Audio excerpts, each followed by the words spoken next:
Ruichi. I'm from University of Maryland, College Park. Today I'm going to talk about our joint work with Comcast to study how to efficiently detect relevant motion caused by object of interest in home surveillance videos. So the problems we want to solve is that given a video clip, we want to basically detect whether there's any motion caused by objects of interest like a vehicle, person, or pets. For example, like the left image. We want to filter out the false alarms caused by like a wind or like a reflection or shadow. So the traditional methods basically consist of like background subtraction, object detection, or tracking. And this kind of method requires a kind of a heavy CNN-based method using like large FPS and high resolution and running on a frame-by-frame fashion, which leads to a very heavy and slow framework. Like it takes over a minute to parse a 15-second video on a single GPU. That's quite slow. And the model size is also large. So that's why we propose this ReMotENet. We try to address this problem, but with extremely fast inference. So our idea is simple. We just want to like skip the object detection in a frame-by-frame fashion, but use a low resolution, low FPS to construct the entire video into a 4D tensor and run it through a 3D ConvNets one time. So by doing this, basically we can use like only 4 to 8 milliseconds to parse a 15-second video. That's kind of a 10K times faster than the previous object detection-based method.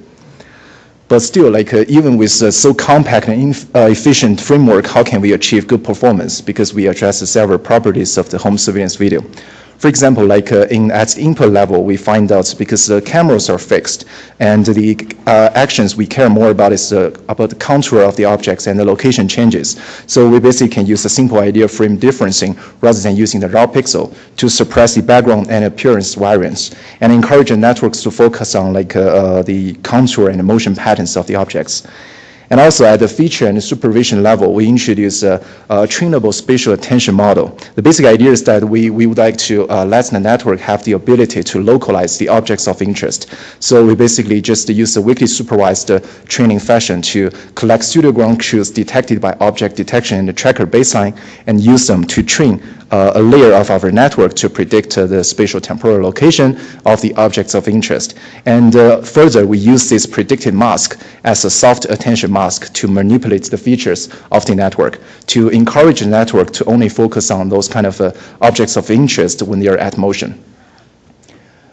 So this is our framework. Like we have this kind of frame differencing and incorporate spatial temporal attentive model, and also we do some kind of modification of the network.